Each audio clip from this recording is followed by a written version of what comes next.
안녕하세요, 여러분. 한 주간도 잘 보내셨죠? 우리가 지금 바울의 옥중서신 4권 살펴보고 있는데요. 우리가 이제 지난 시간까지 빌립보서, 빌레몬서, 골로새서를 살펴봤고요. 에베소서, 이제 이렇게 오늘 에베소서를 이제 보면 됩니다. 빌립보서를 제외한 그 3권, 빌레몬서, 에베소서, 골로새서는요, 같은 시기에 전달했다고 볼 수 있습니다.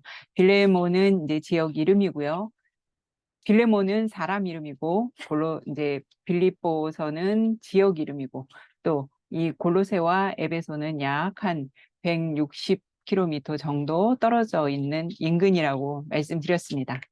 에베소서는 굉장히 중요한 책입니다. 에베소서 안에는 하나님이 교회를 세우신 이유, 그다음에 교회의 본질을 보여주는 책으로 하나님은 누구시고 또 우리는 누구고 신앙의 본질에 대해서 아주 잘 나와 있습니다. 사도 바울이 대체로 어떤 교회 안에 있는 문제들에 대해서 이제 편지를 기록했다면 에베소서는 특정 교회의 문제에 대해 쓴 것이 아니라 교회의 어떤 본질에 대해서 기록한 책이라고 볼 수 있습니다. 에베소서 1장 1절에 이제 첫 말이 하나님의 뜻이라는 말이 먼저 나오거든요. 여기서 이제 뜻이라는 단어가 이제 헬라어로 델레마라는 건데 그거는 기쁨이라는 뜻이 있습니다. 그러니까 하나님의 뜻, 하나님의 기쁨.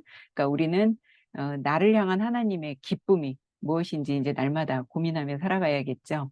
그래서 헬라어 성경은 프로스 에페시우스 에베소인들에게라고 이제 바울이 편지를 쓰고 있고요. 에베소서 역시 이제 감옥에서 쓴 옥중 서신이라고 말씀드렸습니다. 저자 역시 이제 의견은 많이 분분합니다. 이것이 뭐 사도 바울이 썼다, 뭐 사도 바울의 제자가 썼다, 여러 가지 강의가 이제 그런 얘기들이 있지만 저는 이제 사도 바울로 간주하고 강의하겠습니다. 기록 연도는 바울이 1차 로마 감옥에 투옥됐을 때 쓴 편지로 AD 60에서 62년경으로 이제 추정이 됩니다. 3차 여행을 마치고 예루살렘에서 이제 로마로 도착해서 바로 감옥에 갇히잖아요. 이때는 바울이 가택연금 상태로 이제 비교적 사람들도 만나고 자유로웠던 상태다. 그래서 이 학자들의 여러 의견이 있지만 이때 감옥에서 4권의 편지를 썼다고 제가 말씀드렸습니다. 그래서 우리는 지금까지 빌립보서, 빌레몬서, 이제 골로새서를 봤고요. 오늘 에베소서까지 보면 이제 옥중서신은 끝이 납니다. 바울이 에베소서를 이제 쓴 목적이 있겠죠. 사도 바울이 3차 선교 여행 중에 에베소 교회에서 3년간 이제 사역했죠. 2년 3개월에서 뭐 3년 정도. 감옥에서 이제 빌레몬서와 골로새서를 써 보내면서 이 기회를 이용해서 자기 자신의 그 마음에 숙제로 있던 편지를 한 통 더 써서 이제 두기고가 에베소 교회까지 이제 전달하게 됩니다. 같은 시기에 같은 이제 에베소하고 골로새 비슷한 인근 지역이라 그랬잖아요. 같은 시기에 이제 쓰다 보니까 골로새서 내용과 에베소서 내용이 많이 비슷하고 중첩되어 있습니다. 뒤에 가서 그거는 제가 보여드리겠습니다. 표로. 사도 바울은 로마 감옥에 투옥되어 지금 있죠. 그러나 자신이 설립한 에베소 교회뿐 아니라 아시아 지역이 항상 이방 그리스도인들과 유대 그리스도인들의 분열로 화합하지 못했습니다. 이방 그리스도인들과 유대 그리스도인들의 그 분열로 화합하지 못해서 또 바울이 쓴 편지 로마서도 있죠. 그래서 하나님의 구원의 경륜의 비밀을 가르쳐주고 그리스도 안에서 이방인과 유대인이 하나가 되어 한 몸, 한 교회를 이루는 것에 이제 바울은 가르쳐주고 싶었던 거죠. 또한 교회의 본질과 연합을 가르치기 위함이고 또 성도들의 성령 충만한 삶과 영적인 삶에서 승리하려면 어떻게 해야 하는지를 이제 가르쳐 주고 있습니다. 1차 로마 감옥에서 이제 에베소 교회에 보낸 편지지만 에베소 교회에만 이 편지가 전해지는 것이 아니라 회람 형식으로 이제 다 교회마다 돌려가면서 읽겠죠. 에베소서는 이렇게 정리할 수 있습니다. 교회란 무엇인가? 교회론. 우리가 골로새서 할 때 예수 그리스도는 누구인가? 기독론이라 그랬죠. 근데 이 에베소서 안에는 교회론, 기독론, 또 예수님은 무슨 일을 하셨나? 왜 오셨나? 뭐 때문에 이 땅에 오셨나? 구원론. 그다음에 교회 구성원은 어떻게 우리가 행해야 하나? 또 직분을 받은 사람들은 어떤 태도를 갖춰야 되나? 그리고 하나님의 전신갑주, 즉 성도들의 영적 무장은 어떻게 해야 되나 그런 내용들로 이제 이루어져 있습니다. 에베소서의 핵심어는 그리스도 안에서입니다. 모든 성도들은 그리스도 안에서 엔 크리스토라고 하죠. 이 그리스도 안에서라는 말이 굉장히 중요한데요. 에베소서 안에서 무려 35번이나 나옵니다. 바울 서신 전체에서 164번이 나오는데 그중에 35번이 나오니까 굉장히 많이 나오죠. 여러분들이 에베소서 읽어보시면 그리스도 안에서, 주 안에서 이 말을 많이 보실 수 있습니다. 그리스도 안에서 그리스도의 부요함과 은혜와 영광을 상속받을 이제 상속자들이죠. 그리스도 안에 있을 때만 우리는 신령한 복을 받게 됩니다. 우리는 세상에 속한 복도 물론 중요하지만 하늘에 속한 신령한 복을 당연히 받아야 합니다. 에베소서에서는 주님도 한 분이시오, 믿음도 하나요, 세례도 하나라는 것을 강조함으로써 연합을 잘 드러내고 있습니다. 좀 아까 말씀드린 대로 성경 중에 이제 저자 문제라든지 기록 장소, 시기 등 계속해서 이제 논란이 되고 있는 책들이 몇 권 있잖아요. 그중에 에베소서도 끊임없이 논란을 일으키는 대표적인 성경이기도 합니다. 그러나 우리는 앞서 말씀드린 대로 에베소서 역시 바울을 저는 이제 저자로 본다고 했습니다. 로마서 같은 경우는 바울이 썼다는 것에 대해서 확실하게 다들 인정하죠. 그리고 로마서 같은 경우는 또 보석 중에 보석이라는 평을 한다고 이제 로마서 할 때 제가 말씀드렸습니다. 근데 에베소서 역시요, 로마서와 더불어 바울 신학의 최고봉이라는 그런 또 평가를 받는 서신이기도 합니다. 저자 논란이 왜 있느냐? 에베소서를 이제 바울이 쓰지 않았다고 하는 주장 몇 가지가 있는데 보통 바울이 편지를 쓸 때는 왜 쓸까요? 뭐 교회에 처한 어떤 문제, 고린도나 갈라디아, 뭐 빌립보, 그러니까 빌립보 같은 경우 뭐 예를 들어 거기도 문제가 있지만 데살로니가 어떤 문제가 발생했을 때 이제 바울이 편지를 썼다는 거예요. 그런데 에베소서는 어떤 특정한 교회의 문제에 대해 쓴 것이 아니라 바울이 이제 교회론에 대해서 내가 너희들한테 한번 이걸 좀 얘기를 해야겠다. 쭉 논문식으로 이렇게 쫙 좀 풀어서 얘기해야겠다. 그래서 이제 그렇게 썼다는 것 때문에 바울이 저자가 아니라고 이제 그렇게 얘기하는 거예요. 그리고 또 평소 바울이 말하는 세계관과 조금 다른 내용을 언급한다는 것이고 또 평소에 바울의 그 언어와 다르다는 거죠. 그리고 에베소서에서 사용된 530개의 단어들 가운데 84개가 다른 바울 서신에 전혀 나오지 않는다는 거죠. 근데 아니다, 기다라는 거를 얼마든지 들려면 어떤 트집을 잡지 못하겠어요. 그래서 이건 이래서 안 되고 저건 이래서 이 사람 게 아니다라고 하지만 정확한 건 알 수 없습니다. 그래서 바울은 또 에베소서 안에 목사나 교사, 이런 직분 얘기를 딴 데서 잘 안 하는데요. 이제 4장 11절에 보면 그런 내용이 나오거든요. 그러니까 이제 목사라는 말 또 썼다 이런데 여기서 쓰인 목사라는 말은요. 원래 목자로 이제 번역된 것인데 에베소서가 제가 교회론에 중점을 맞춘 거라 그랬잖아요. 그러다 보니까 이 목자라는 말을 목사로 바꾼 건 아닌가 싶습니다. 그래서 대부분의 학자들은 분분하지만 그래도 바울이 이걸 썼다는 걸로 인정하는 학자들도 많이 있다는 거 상식적으로 여러분 알아두시기 바랍니다. 에베소서는 어디서부터 올라가냐면 태초부터 시작해서 종말까지를 다룹니다. 하나님의 그 어떤 우주적 구원의 장엄함을 보여주고요. 삼위일체적 기도, 또 교회라는 비밀을 통해서 만물을 자신과 화해시키는 삼위일체 하나님의 사역을 얘기하고요. 또 성도의 성령 충만한 삶의 모습을 보여주고 영적 전투의 원리와 실제 성경을 읽으신 분들이라면 아마 많이 익히 알고 있는 주옥 같은 가르침들이 굉장히 이 에베소서 안에 많이 있습니다. 에베소교회는 어떻게 설립되었는지 우리가 사도행전을 봤는데 잠시 복습을 하는 의미에서 말씀드리겠습니다. 바울이 2차 선교행을 어디서 하고 싶어 했어요? 아시아 에베소 지역에서 하고 싶었지만 성령이 이제 들어와서 환상을 보여주심으로 마게도냐로 넘어가죠. 사도 바울이. 제가 거기 에베소 표시해놨어요. 그래서 2차는 마게도냐 고린도 지역에서 이제 사역을 하고 돌아오는 길에 에베소에 들려서 회당에서 몇몇 유대인들과 복음에 대해서 토론을 하고 이때 브리스길라와 아굴라가 이제 사도 바울을 따라가서 에베소에 이제 두죠. 이 부부를. 그다음에 바울은 수리아 안디옥 교회로 가서 선교 보고를 합니다. 근데 이때 막 사람들이 이제 사도 바울이 가려고 하니까 막 뭐래요. 선생님, 우리 말씀 좀 더 전해주세요. 막 그랬잖아요. 그래서 이때 사도 바울이 뭐라 그래요? 내가 하나님의 이게 뜻이면 내가 꼭 다시 에베소 교회로 오겠다라고 이제 사도 바울은 갑니다. 그래서 2차 선교행이 끝나고 3차 선교행을 아예 사도 바울이 이제 에베소 아시아에서 해야 되겠구나라고 작정을 하고 옵니다. 그래서 바울의 선교 패턴대로 제일 먼저 어디로 가요? 회당으로 가잖아요. 사도 바울은 유대교 회당으로 가서 하나님 나라의 복음을 이제 증거하죠. 그러면 이제 어떤 일이 발생해요? 반대하는 막 유대주의자들이 나타나서 바울이 복음을 증거하는 것을 못하게 회방을 놓죠. 그러면 또 바울은 어떻게 해요? 다른 데로 쫓겨가고 계속 그런다 그랬잖아요. 그런데 이제 에베소에서는 회당에서 3개월 동안 바울이 말씀을 전하고 나서 쫓겨가는데 이제 어디로 가냐? 두란노 서원으로 가서 말씀을 전합니다. 그래서 이때 시에스타라고 해서 왜 잠깐 낮잠 자는 시간을 이용해서 싸게 그 공간을 빌린다고 말씀드렸죠. 그래서 이걸 빌려서 두란노 서원이라는 곳을 빌려서 2년 넘게 이곳에서 말씀을 증거합니다.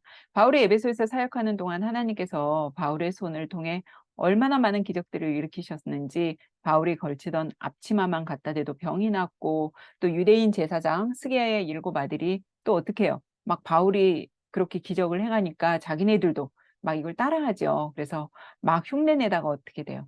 내가 바울도 알고 예수도 알거니와 너희는 누구냐? 그래서 오히려 귀신한테 엄청 망신당하고 혼나는 그런 일도 있죠. 어쨌든 바울이 에베소에서 이제 말씀 증거하는 일로 많은 사람들이 회심하는 일이 벌어졌습니다. 그러다가 결국 어떻게 돼요? 아데미 여신의 신상을 파는 데메드리오라는 사람이 바울이 증거하는 복음 때문에 화가 나요. 왜 화가 나요? 바울이 뭐라 그랬어요? 사람의 손으로 만든 것은 신이 아니다. 당연하죠. 그런 이 말을 한 것 때문에 이 신상을 파는 사람이 어때요? 엄청 분하겠죠.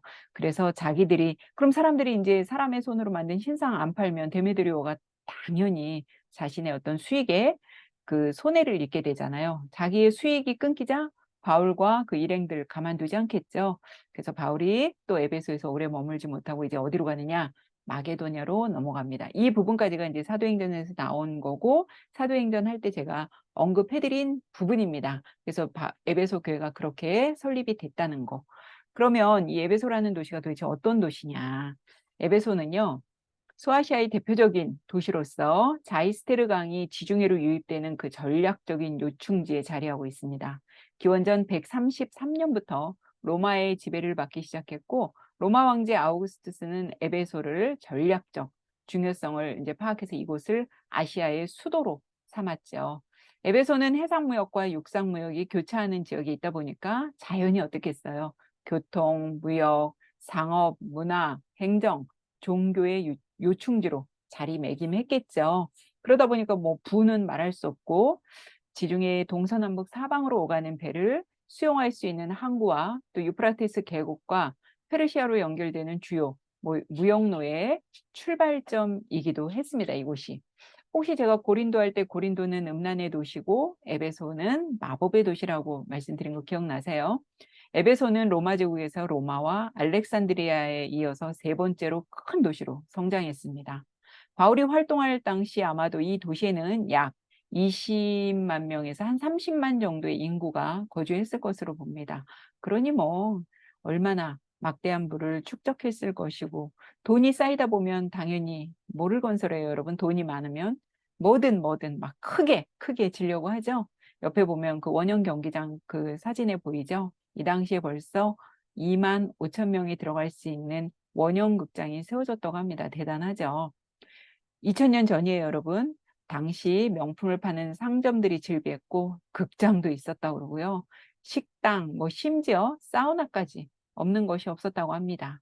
제가 고린도 전후서 할 때 그 고린도도 굉장히 막 부가 갑자기 막 졸부들이 막 많아지면서 부가 막 많아지면서 사람들이 막 음란, 타락, 쾌락 이런 걸 막 즐겼다 그랬잖아요. 에베소 역시 마법의 도시 같은 곳입니다. 여기에 이제 아데미 신전이 있는데요. 아데미 신전은 기원전 6세기에 처음 세워졌다고 합니다. 고대 세계의 7대 불가사의 중 하나로 꼽히고 있습니다. 완전히 초대형 건물로 지은 거죠. 아데미 신전은 무려 길이가 130m에 폭이 69m에 지름이 2m, 높이가 18m짜리 대리석 기둥이 그 기둥 보이죠? 127개로 이루어진 어마어마한 건물이라고 합니다. 아데미 신전은 그 소아시아 지역의 종교 중심지일 뿐만 아니라 중요한 은행 역할을 수행하기도 했다고 합니다.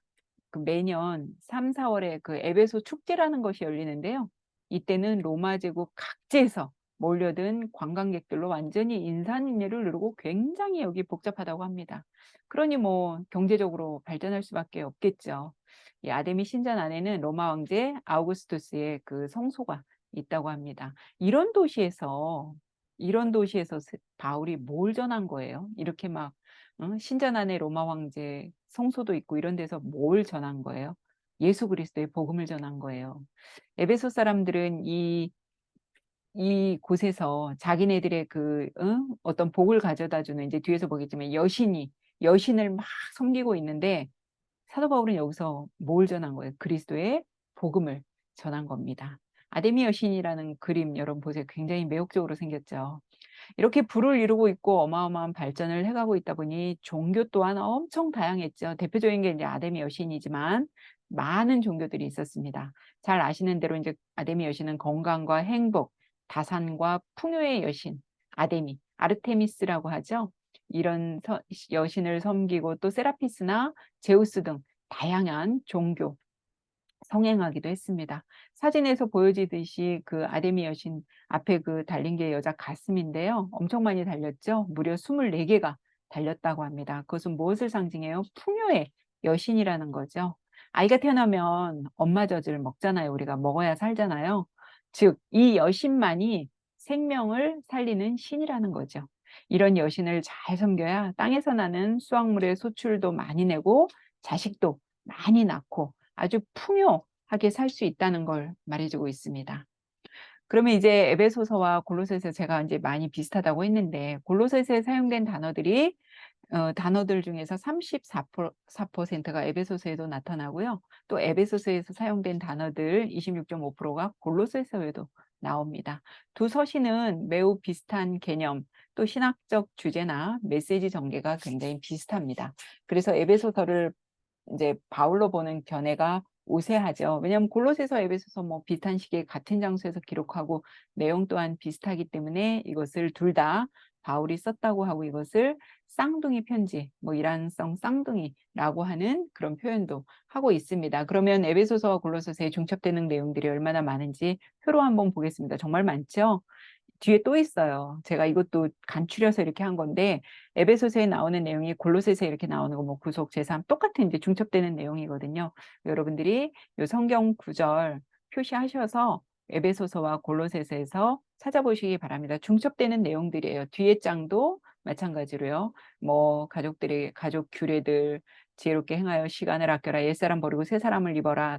이 에베소서에 나오는 내용이 골로새서에도 이렇게 똑같이 나오고 있습니다. 여러분들이 그건 표 참조하시고요. 이제 바울은 하나님 아버지께서 하늘에 속한 신령한 복을 에베소 교인들에게 주셨으니 하나님 아버지를 찬송하자고 합니다. 에베소서 1장 3절부터 14절은요. 삼위일체 하나님의 구원 사역을 찬양하면서 삼위일체적인 구조를 명확하게 보여주고 있습니다.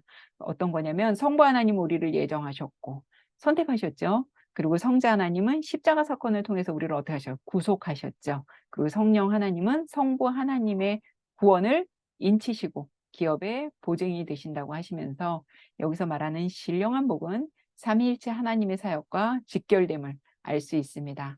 여러분이 생각하는 기독교 신앙의 복은 무엇일까요? 건강이나 뭐 어떤 장수, 부귀, 출세, 성공 이런 건가요? 물론 그것도 복일 수 있죠. 그러나 꼭 그런 복을 받기 위해 우리가 하나님을 믿는 건 아니죠. 정말 여러분, 제가 여러 번 말씀드리지만 우리 기독교 신앙의 복은요, 예수 그리스도를 제대로 알아가는 것입니다. 성부 하나님은 그분의 백성들이 받아 누리는 모든 복의 근원이 되십니다. 성부 하나님은 복을 주시는 분이죠. 그리고 성부 하나님의 복은 성자 하나님이신 예수 그리스도를 통해서 주어집니다. 우리가 예수 그리스도 안에서, 아까 말씀드렸죠? 잘 쓰죠? 하나님은 예수 그리스도 안에서 그분의 백성들에게 복을 주십니다. 끝으로 성부 하나님이 성자 예수 그리스도를 통해서 주시는 복은 성령의 활동을 통해 또 성취하게 되는 거죠. 그래서 회개, 중생, 칭의, 성화 이런 것들이 있죠. 따라서 이 복을 신령한 복 또는 성령께서 베푸시는 복이라고 해서 성령의 복이라고 합니다. 모든 신령한 복이 이제 성도들에게, 우리에게 이미 주어졌어요. 따라서 성도들은 이미 주어진 복을 충분히 깨닫고 누리며 그것에 대해 우리는 감사하며 살면 되는 것이죠. 그 성부 하나님께서 성자 예수 그리스도 안에서 성령을 통해 주신 복은 영원, 태초부터 영원, 종말까지를 포괄하고 있습니다. 그러면 도대체 에베소서가 교회가 무엇인가에 대해 썼다는데, 교회가 무엇일까에 대해서 잘 나와 있습니다. 1장 22절에서 23절 말씀인데요. 먼저 읽어보겠습니다. 만물을 그의 발 아래 복종하게 하시고 그를 만물 위에 교회의 머리로 삼으셨느니라. 교회는 그의 몸이니 만물 안에서 만물을 충만하게 하시는 이의 충만함이니라. 아멘. 이보다 교회에 대해서 어떻게 잘 표현합니까? 하나님께서는 이제 십자가에서 죽으시고 부활 후 승계하신 예수 그리스도를 교회의 뭐로 삼으셨대요? 머리로 삼으셨죠. 예수님은 교회의 머리로서 교회를 통치하시고 또 교회는 예수 그리스도의 몸으로서 그분의 통치에 순종해야겠죠.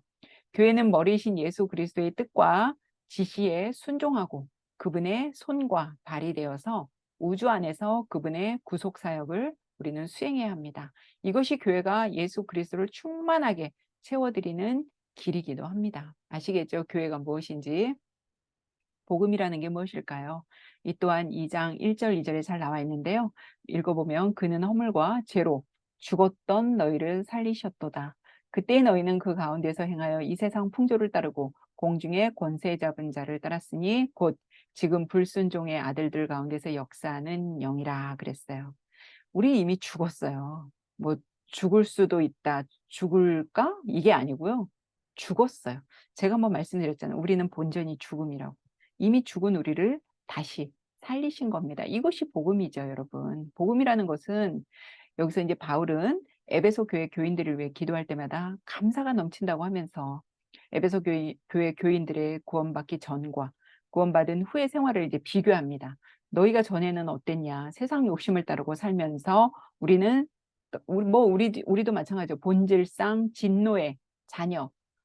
본질상 진노의 자녀가 뭐예요? 죽은 사람인 거죠. 그런데 긍휼이 풍성하신 하나님이 우리를 사랑하셔서 지금은 그리스도와 함께 살리시고 또 그리스도와 함께 일으키셨다는 거죠. 그래서 새 생명 가운데 있는 자들이라는 겁니다. 이들은 선한 일을 위해 하나님이 손수 만드신 우리는 작품이죠. 그리스도를 알기 전에는 약속의 언약들에 대해서 외인이고 우리 외인이에요. 세상에서 소망도 없고 하나님도 없는 사람들이었지만 이제 그리스도 덕분에 우리 어떻게 됐어요? 우리 외인도 아니고 나그네도 아니고 하나님에게 속한 동일한 우리가 시민이 되었다는 것입니다. 이번에는 이제 구원론이란 예수님 누구인가? 그분이 어떤 일을 하셨나? 구원론의 핵심이 2장 8절에 잘 나와 있습니다. 너희는 그 은혜에 의하여 믿음으로 말미암아 구원을 받았으니 이것은 너희에게서 난 것이 아니요 하나님의 선물이라 그랬어요. 그래요. 구원은 뭐 우리가 막 어떤 일을 막 열심히 한다고 그래서 우리가 뭐 봉사를 많이 한다고 그래서 우리가 뭐 고행을 하고 뭘 한다고 해서 하는 게 아니라 구원은 오직 하나님께로부터 온 선물이기에 이것은 누구도 자랑할 수 없습니다. 구원론에 대해서 2장 8절 잘 나와 있죠. 이 에베소서를 여러분 제가 지금 성경 말씀 다 이렇게 처음부터 쭉 이렇게 해드리잖아요. 이 성경 말씀만 쭉 따라가시다 보면 에베소서 안에 교회론, 기독론, 구원론에 대해서 여러분들이 이렇게 잘 읽으실 수 있으니까 이것대로만 따라와 보시기 바랍니다. 성부 하나님이 그리스도 안에서 그분의 백성들을 선택하신 것은 왜 선택하셨어요? 우리를 자녀로 입양하기 위함이죠. 그 입양은 인간이 되신 성자 하나님께서 어디서 성취하신 거예요? 십자가에서 죽으심으로 성취되었죠. 그래서 이것을 뭐라 그래요? 몇 번 말씀드렸죠? 구속, 속량이라고 하죠.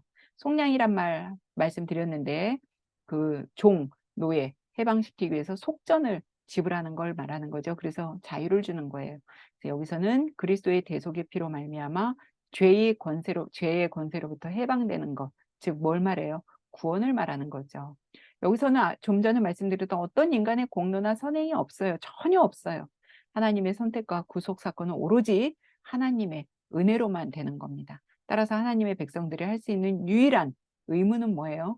하나님께서 베풀어 주신 은혜의 영광을 찬양하는 것밖에 우리는 감사하며 찬양하는 것밖에 할 게 없습니다. 하나님이 우리에게 베풀어 주신 가장 큰 기적 세 가지는 뭐예요? 우리를 살리셨죠. 예수 그리스도를 통해 살리셨죠. 또 하나님의 은혜로 우리 구원해 주셨죠. 예수 그리스도가 달리심으로 우리 구원받았죠. 또 어떻게 해요? 하나님이 우리를 지금까지 사랑하고 계시다는 거. 뭐 이것 말고 뭐 더 큰 기적이 뭐가 있겠어요. 그죠? 생명 주시고 구원해 주시고 사랑해 주신 거 기억하시기 바랍니다.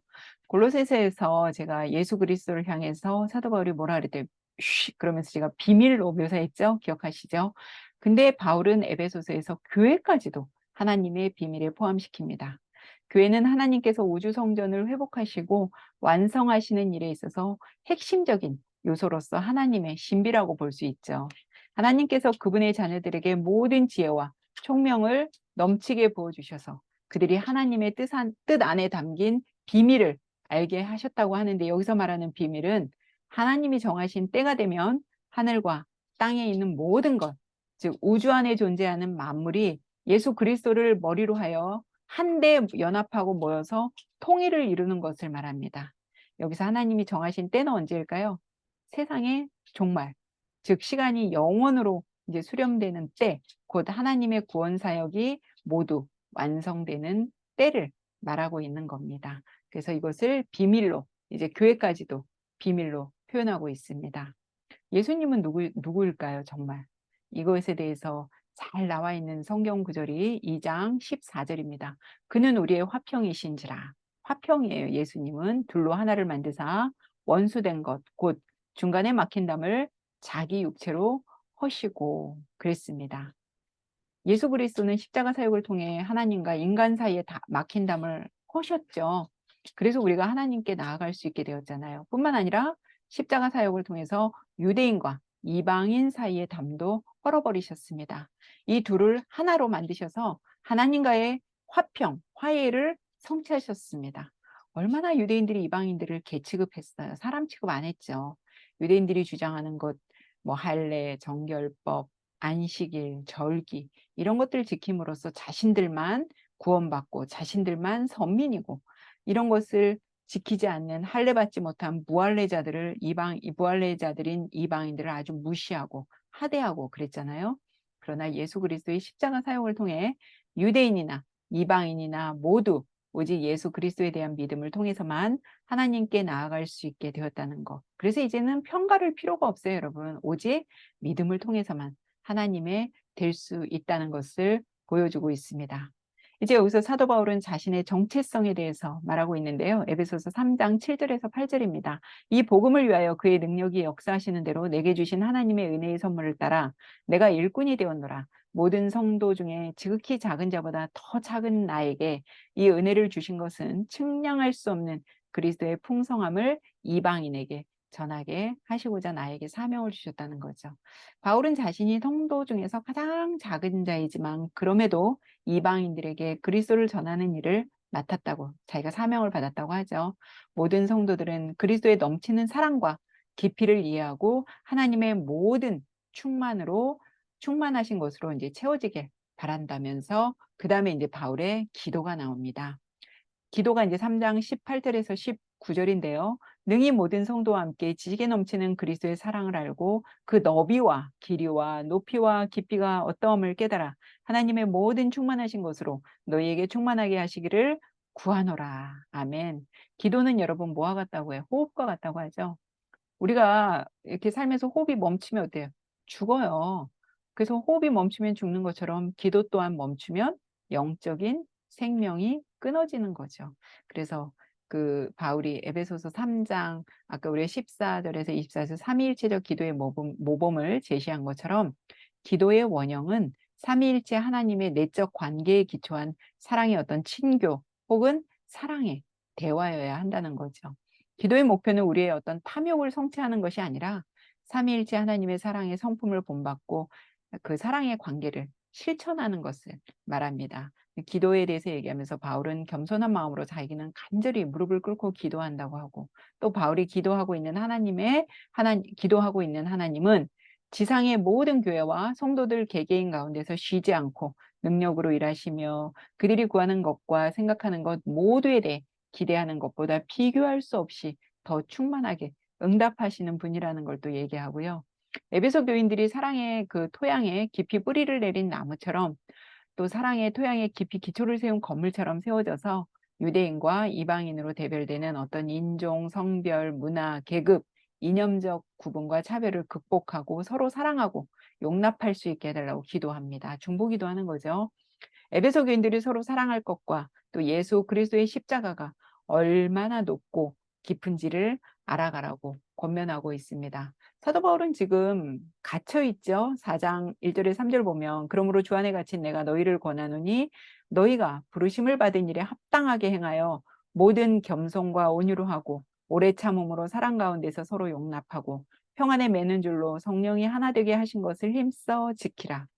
여러분 지금 사도 바울이 어디 있어요? 로마 감옥에 있잖아요. 근데 자기가 지금 어디 있대요? 자기 로마 감옥에 있다고 안 하고 나는 주 안에서 갇혔다 그러죠. 그러니까 복음에 갇혔다는 거예요. 사도 바울은 나는 이 지금 창살 있는 감옥에 갇힌 게 아니라 나 복음에 갇혔기 때문에 내가 감옥에 있든 밖에 있든 나는 상관없다. 지금 그 얘기하는 거예요. 너무 놀랍죠, 여러분. 다음은 사도 바울이 하나님이 교회를 위해 주신 5가지 은사를 얘기하고 있습니다. 첫째는 사도, 그다음에 선지자, 복음 전하는 자, 목사, 교사. 아까 목사는 목자를 이제 목사로 교회론이니까 바꿨다고 말씀드렸죠. 사도는 역사적 예수와 동행하며 특히 뭘 증언해요? 예수님의 부활을 증언하죠. 선지자, 예언자는 구약 성경에서 하나님의 그 어떤 천상회의, 소드라 그랬죠. 어전회의를 보고 와서 백성들에게 전하고 하나님이 주신 메시지를 받아 대언하는 사람을 말하죠. 사도, 예언자, 더 이상 존재해요, 안 해요? 더 이상 존재하지 않습니다. 사도는 일회성으로 예수님 당시에 그 12명의 사도로 끝났어요, 여러분. 잘 아시기 바랍니다. 그래서 복음 전하는 자는 누굴 말할 거야? 선교사나 복음을 전하는 전도자를 말하겠죠. 그리고 목사는 오늘날 교회의 양떼를 돌보고 또 하나님의 말씀을 양육으로 가르치는 목자, 목사를 말하는 거고요. 교사는 뭐 교사 역시 양떼 돌보고 교사들 많죠. 저처럼 이렇게 말씀을 가르치는 사람을 또 말할 수 있겠죠. 하나님은 교회에 왜 이런 직분을 주셨을까요? 4장 12절에 거기 답이 나오죠. 이는 성도를 온전하게 하여 봉사의 일을 하게 하며 그리스도의 몸을 세우려 하심이라. 그래서 이런 5가지 직분을 주었다고 지금 말씀하고 있습니다. 여러분 이렇게 성경 처음부터 끝까지 이렇게 쭉 바울이 쓴 그런 내용으로 따라오니까 이제 에베소서 그렇게 어렵게 느껴지지 않으실 겁니다. 에베소서가 6장으로밖에 안 되어 있는데요. 목사님들 막 강의하시는 거 막 30강, 50강 막 굉장해요. 그만큼 이 교회가 중요하기 때문에 그렇습니다. 다음으로 이제 이 직분에 대한 얘기를 하고 나서 이제 너희는 그럼 새 사람을 새롭게 새 사람으로 입어야 된다. 새 사람으로 되어야 한다라고 합니다. 그러면서 새 사람으로 되려면 어떻게 되냐? 4장 22절에서 24절. 너희는 유혹의 욕심을 따라 썩어져가는 구습을 따르는 옛사람을 벗어버리고 오직 너희의 심령이 새롭게 돼서 하나님을 따라 의와 진리의 거룩함으로 지으심을 받은 새 사람을 입어라라고 바울이 이제 권면하고 있습니다. 그러면 새 사람으로 입었으면 새 사람이 하지 말아야 되는 일이 있겠죠. 여기에 대해서 4장 25절에서 32절까지 나오는데요. 거짓을 버려야 되고 분을 해가 지도록 품지 말래요. 그러니까 뭐 화가 났으면 빨리 풀으라는 거죠. 마귀에게. 왜냐하면 마귀가 그 틈을 이용하기 때문이죠. 도둑질하지 마라.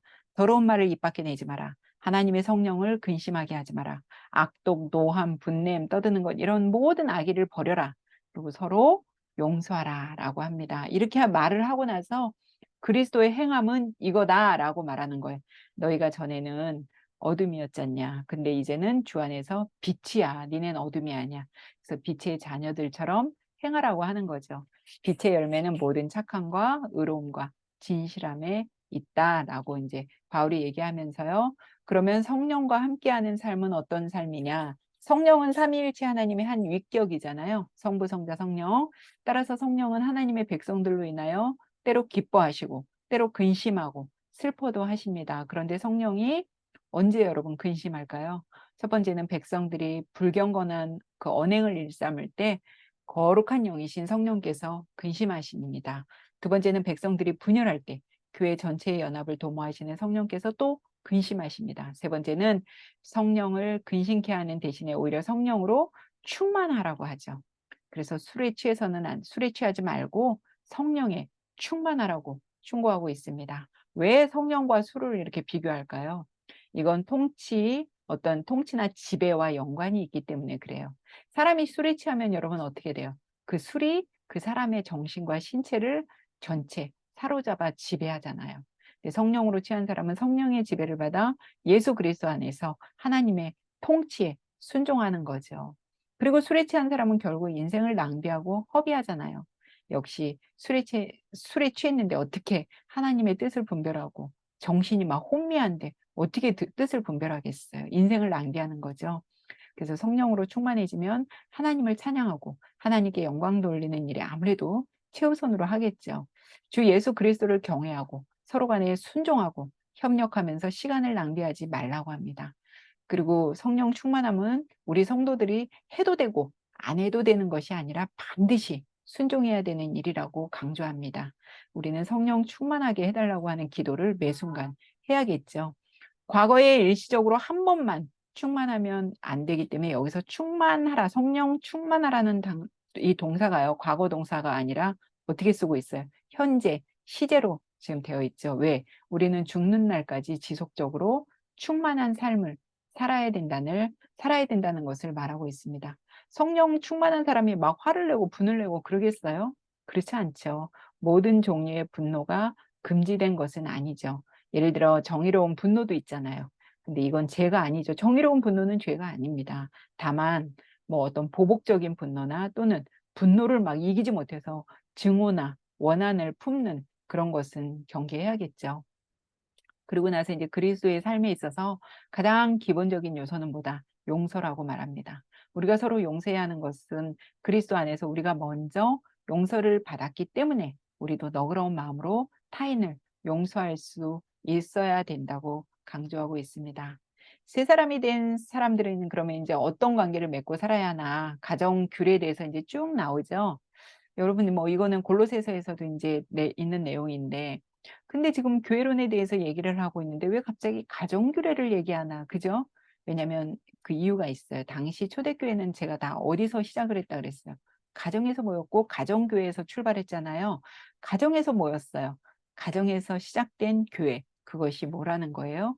교회의 본질이라는 겁니다. 가정에서는 막 뭐 엉터리로 생활하다가 교회 와서는 막 믿음 좋은 척, 신앙 좋은 척 그렇게 하면 안 되고 가정에서 하는 그대로 교회에서도 해야 된다는 것을 말하면서 가정 규례를 말하고 있습니다. 하나님의 이제 전신갑주인데요.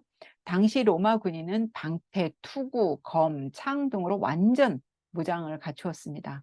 바울은 여기서 고대의 가장 용맹무쌍한 전사인 로마 군사의 무장을 염두에 두고 있고 또 성도는 하나님이 주시는 힘과 능력으로 영적인 완전 무장을 갖추라고 이 얘기를 지금 하고 있습니다. 그리스도인은 이미 구원을 받았지만 그 구원이 아직 완성이 되지 않았죠. 예수님 재림하실 때까지 아직 완성되지 않아서 우리는 이미와 아직 사이에 살고 있기 때문에 아직도 사탄, 마귀가 우리에게 계속해서 다가오고 있기 때문에 우리는 어떻게 돼요? 치열한 전투를 계속 우리는 싸울 수밖에 없습니다. 지금 그 얘기예요. 그래서 이제 보면 다음 장 보시면요. 우리의 6장 12절에 보면 우리의 씨름은 혈과 육을 상대하는 것이 아니요 통치자들과 권세들과 이 어둠의 세상 주관자들과 하늘에 있는 악의 영들을 상대함이라. 영적인 싸움은 여러분 눈에 보이지 않잖아요. 어둠의 권세들, 세상의 주권자들, 악한 영들 결국 누구랑 싸우라는 거예요? 사탄 마귀와 싸우라는 겁니다. 그런데 이 악한 영들이 그냥 호락호락하지가 않아요, 여러분. 뭐 그냥 뭐 물러가라 그런다고 가는 게 아니에요. 엄청 세요. 우리의 힘만으로는 부족해요. 그래서 우리에게는 하나님의 능력이 절실히 필요합니다. 다음은 이제 하나님의 전신갑주. 여러분 뭐 많이 보셨죠? 싸움의 도구를 이제 보여줍니다. 6개의 기본 장비를 우리가 한번 보겠습니다. 진리의 허리띠를 착용하라 그래요. 허리띠를 조인다는 것은 몸과 마음의 힘을 조이고 싸움에 나갈 수 있는 만반의 준비가 갖춘 것을 의미하죠. 그 다음에 의의 호신경, 가슴과 등을 보호하는 그 갑주죠. 이 의가 무엇일까요? 하나님과의 올바른 관계죠. 사탄과 맞서기 전 자기 가슴과 등을 보호하려면 반드시 의의 호신경을 착용해야 됩니다. 그 다음에 세 번째는 이제 평안의 복음의 신을 신어라 그랬거든요. 그리스도인들이 어떤 악조건에서도 잘 서고 버티려면 어떤 신발이 정말 어떤 그 군화 같은 신발이 필요하지 않겠어요? 아주 튼튼한 그런 신발이 필요하죠. 그 다음에 믿음의 방패를 들어라. 당시 로마 군인들은 가로가 0.7m, 뭐 세로가 1.2m 되는 크기의 방패를 들고 있었다고 합니다. 사탄 마귀가 막 온갖 불화살로 우리를 공격하죠. 예를 들면 막 걱정거리를 갖게 하고 우리에게 두려움을 주고 우리가 염려를 갖게 하고 막 그래요. 그때 우리는 믿음의 방패로 막을 수 있어야 됩니다. 그리고 다섯 번째는 구원의 투구를 쓰라고 합니다.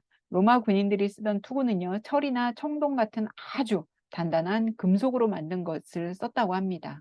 근데 이 당시에 머리에 머리를 쓴다는 것은 자신의 머리를 보호하는 것도 있지만 자신의 어떤 계급이나 신분, 위치를 나타내기도 합니다. 하나님의 자녀들은 스스로를 보호하고 이제부터 내가 누구의 자녀가 되었다는 것을 자랑 삼으며 우리는 머리에 뭘 써야 돼? 예수 그리스도를 써야겠죠? 그다음에 여섯 번째는 성령의 검입니다. 성령의 검은 곧 하나님의 말씀을 말하는 겁니다. 지금까지 살펴본 것 중에 이 검만, 성령의 검만 우리가 공격할 수 있는 유일한 무기예요. 나머지는 다 방패예요.